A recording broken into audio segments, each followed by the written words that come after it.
بسم اللہ الرحمن الرحیم ایاک نعبد و ایاک نستعین. میرے پاکستانیوں، جدھر بھی آپ ہیں، آج میں آپ سب کو عید مبارک کہتا ہوں. اور میں افسوس سے کہتا ہوں کہ میرے لیے یہ سب سے تکلیف دہ عید ہے. اور تکلیف دہ کیوں ہے کہ 10,000 کے ارد گرد، ہمیں ایگزیکٹ نمبر نہیں پتا کیونکہ ہمیں بتاتے نہیں ہیں اور ہر روز نئے لوگوں کو پکڑ لیتے ہیں، لیکن 10,000 کے ارد گرد ہمارے کارکنان جیلوں میں اور جیلوں میں برے حالات میں رکھے گئے ہیں. ایسے رکھا ہوا ہے جیسے کہ کوئی غدار ہیں، کوئی دہشت گرد ہیں. ان کو پوری طرح کوشش کی جا رہی ہے کہ ان کو اتنا ان کے اوپر ظلم کریں یا ان کو ایسی بری حالات میں رکھیں کہ وہ مایوس ہو کے پارٹی چھوڑ دیں. ان کے جو گھر والے ہیں، بیوی بچے ہیں، ماں باپ ہیں، وہ آج عید پہ کیا کر رہے ہوں گے، کیا ان کے اوپر گزر رہی ہوگی، کیونکہ پتہ ہی نہیں ہے کہ کب باہر آنا ہے. ایک بیل سے ہوتی ہے، باہر نکلتے ہیں، پولیس پکڑ کے پھر سے لے جاتی ہے ان کو جیل میں، کوئی اور ان کے اوپر کیس بنا دیتی ہے. قانون کے نام کی چیز ہے کوئی نہیں. اب مکمل طور پہ جنگل کا قانون ہے. جو طاقتور ہے وہ جو مرضی چاہے وہ کرے، وہ چاہے سپریم کورٹ کے فیصلے سنے یا نہ سنے، عدالتوں کے جج کی بات مانے یا نہ مانے، کوئی فرق نہیں ان کو پڑتا، کیونکہ اس وقت جس کے پاس طاقت ہے وہ جو مرضی چاہے کر سکتا ہے. تو اس لیے ان کے گھروں میں کیا گزری ہوگی. یہ میرے جو 10,000 کے ارد گرد جو کارکن اس وقت جیل میں ہیں، میں اس لیے یہ عید تکلیف میں گزار رہا ہوں. اس کے علاوہ ہمارے پولیٹیکل لیڈرز ہیں. میں آج ان کو عید مبارک بھی کہتا ہوں، سلام بھی کرتا ہوں، کیونکہ ان کو صرف اس لیے جیلوں میں رکھا ہوا ہے اور ان کے اوپر ہر قسم کا پریشر ڈال رہے ہیں کہ بس وہ ایک لفظ ایک جملہ کہہ دے کہ جی میں تحریک انصاف چھوڑ رہا ہوں، پھر سب کچھ معاف ہو جاتا ہے. جس طرح پوچھا گیا ایک سوال پریس کانفرنس کے دوران ISPR کی کہ جی بتائیں کہ یہ اتنے بڑے الزام لگائے ہوئے بغاوت کے اور دہشت گردی کے، لیکن جب وہ پارٹی چھوڑتے تو سب معاف ہو جاتا ہے. تو وہی ان کے اوپر پریشر ڈالا ہوا ہے. تو میں آج ان کو سلام بھی کرتا ہوں. ہمارے خاص طور پہ جو خواتین، ابھی تک 50 خواتین صرف لاہور کے جیل میں ہیں، جس میں ڈاکٹر یاسمین اور عالیہ حمزہ، ان کو میں خاص طور پہ خراج تحسین پیش کرتا ہوں. ان کے علاوہ بھی جو اور عورتیں ہیں، لیکن ان کے اوپر پورا زور لگایا گیا ہے کہ یہ پارٹی چھوڑ دیں یا یہ اپروور بن جائے.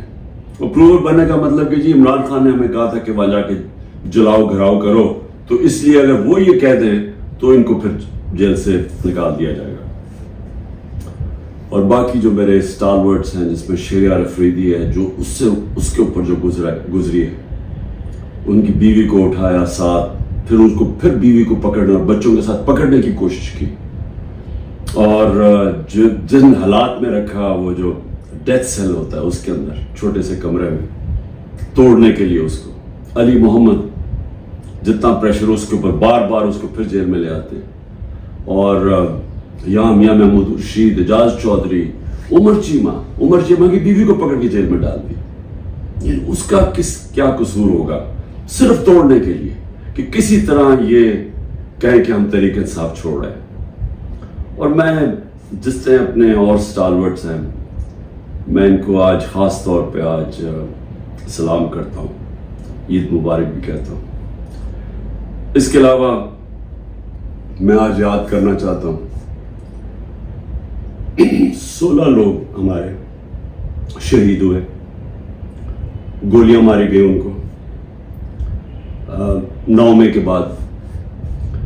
کوئی ان کی بات ہی نہیں کر رہا کہ 16 لوگ جو کنفرمڈ ہمارے پاس ہیں جن کی شہادتیں ہوں گی. اس کے علاوہ 9 اور ہیں، لیکن ہم اس لیے کنفرم نہیں کر سکتے کہ ان کے جو گھر والے ہیں وہ چھپے ہوئے ہیں. یہ جو دہشت اور یہ جو خوف کی فضا بنائی ہوئی ہے وہ چھپے ہوئے ہیں اور وہ کنفرم نہیں کرتے، بولتے بھی نہیں ہیں. یہ 16 کا تو کنفرم ہے. 25 کو گولیاں لگی جس سے شہید ہوئے. اس کے علاوہ دو نوجوانوں کی ٹانگیں کٹ گئی اور ایک کے پیٹھ میں گولی لگی جس کی وجہ سے وہ پیرالائز ہو گیا, بیڈ ریڈن ہے مکمل طور پر. کوئی انویسٹیگیشن نہیں ہوئی, کوئی نام نہیں لیتا. بلڈنگ جلی, میں خود کہتا ہوں کہ ان کے جنہوں نے بلڈنگ جلائی ان کے خلاف ایکشن لینا چاہیے, انہوں نے جرم کیا. لیکن کوئی بات کرے گا کہ کون سے ملک کے اندر آپ 25 لوگوں کو گولیاں مار دیں, 50 اور کو گولیاں لگیں, 50 کو اور گولیاں لگیں, لیکن آپ 25 لوگوں کو قتل کر دیں اور ایک کے پاس فائر آرم نہ ہو. چلیں یا تو ہونا کہ کسی پولیس والوں کو گولیاں لگی, کسی کو گولی نہیں لگی, کیونکہ جب بغاوت ہوتی ہے تو وہ ہاتھوں سے نہیں بغاوت ہوتی. بغاوت جب ہوتی ہے تو وہ ہتھیار ہوتے ہیں آپ کے پاس. یہ کیسی بغاوت ہے کہ کسی کے پاس ہتھیار ہی نہیں تھے؟ کبھی کوئی فوج کے خلاف بغاوت کر سکتا ہے ہاتھوں کے ساتھ؟ ان کے پاس بندوقیں ہیں. ہماری ماشاءاللہ دنیا کی تکڑی ترین فوج ہے. تو اس کیا ہم نے بغاوت کرنی تھی؟ یہ ان لوگوں کو نہاتے لوگوں نے جا کے فوج پہ چڑھائی کر دینی تھی. پرامن احتجاج کرنا جو ہمارا حق ہے. آئین کوئی پاکستان کا ایسا علاقہ نہیں جدھر ہمیں اجازت نہیں ہے پرامن احتجاج کرنے کی. برطانیہ کے اندر جو سب سے ان کی مقدس جگہ ہے وہ ان کا پرائم منسٹر کا ہاؤس ہے, 10 ڈاؤننگ اسٹریٹ. ہر دوسرے دن وہاں احتجاج ہو رہا ہوتا ہے پرامن. یہ تو جمہوریت کے اندر ہوتا ہے. تو یہاں تو ایسے بنا دیا کہ پرامن احتجاج بھی جو بھی وہ مل گیا کہ کنٹونمنٹ کے اندر وہ سارے دہشت گرد ہیں, بغاوت کر رہے تھے. لیکن کسی نے ابھی تک نہیں, 40 دن ہو گئے ہیں, یہ نہیں پوچھا کہ یہ بھی پاکستانی تھے جو 25 لوگ ہیں جن کی 16 کی کنفرمڈ شہادتیں ہیں.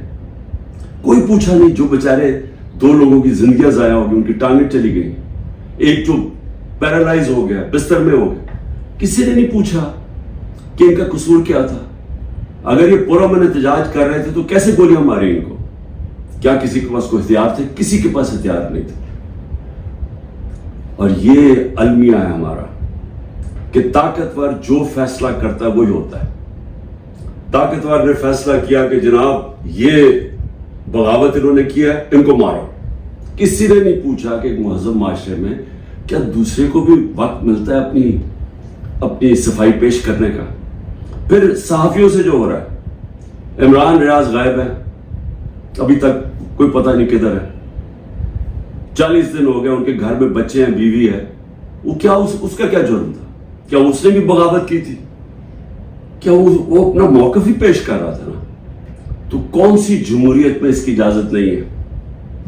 4 بڑے بڑے صحافی ملک چھوڑ کے باہر چلے گئے. ایک نے ابھی اعلان کیا ہے, پرانا 50 سال پرانا صحافت کرتا ہے کہ جی میں اب سیاست پہ بات ہی نہیں کروں گا. تو یہ کیوں اتنا خوف ہے؟ کیوں اتنا خوف ہے کہ دوسرا موقف نہ پیش ہو جائے؟ کیوں میڈیا کے اوپر پورا کنٹرول کر لیا ہے کہ سارے میڈیا کا منہ بند کر دیا جائے اور صرف جو سرکاری ورژن ہے وہ صرف میڈیا پہ آئے؟ کیوں ڈر ہے؟ اگر آپ سچ اور حق پہ کھڑے ہیں تو بولیں تو دوسروں کو, آپ ثابت کریں. یہ جو سارے حربے استعمال کیے جا رہے ہیں اس کا صرف ایک مقصد ہے, تحریک انصاف کو ختم کرنا, ملک کی سب سے بڑی جماعت کو توڑنا. ڈرے ہوئے الیکشن سے. اور یہ کب سے شروع ہوا ہے؟ یہ جب سے رجیم چینج ہوئی ہے تب سے یہ پلان بنا ہوا ہے کہ عمران خان کو جنہوں نے ہٹایا انہوں نے اب دوبارہ واپس نہیں آنے دینا. اور ادھر سے دیکھ لیں 25 مئی کو جو انہوں نے کیا کبھی پاکستان کی تاریخ پہ نہیں ہوا. اندر فیصلے, بند کمروں میں فیصلے ہو جی تو ممی ڈیڈی ہیں, یہ تو جی بغیر کراؤڈ ہے, ان کو ایک دفعہ پھینٹا لگائیں گے اور یہ جو کریں گے تو یہ چپ کر کے پیچھے ہٹ جائیں گے. وہ نہیں ہوا. 30 بائی الیکشن جیت گیا 37 میں سے. اس کے بعد مجھے قتل کرنے کی کوشش کی. سب ایک ہی کڑی کا حصہ تھا کہ عمران خان کو اب نہیں آنے دینا. قتل کرنے کی کوشش کی, اللہ نے بچا لیا. اس کے بعد جیسے ہی میں باہر نکلا, ابھی ٹھیک ہی ہوا تھا, 3 مہینے تو مجھے ٹھیک ہونے میں لگے. اس کے بعد جب میں ٹھیک ہو رہا تھا ہوا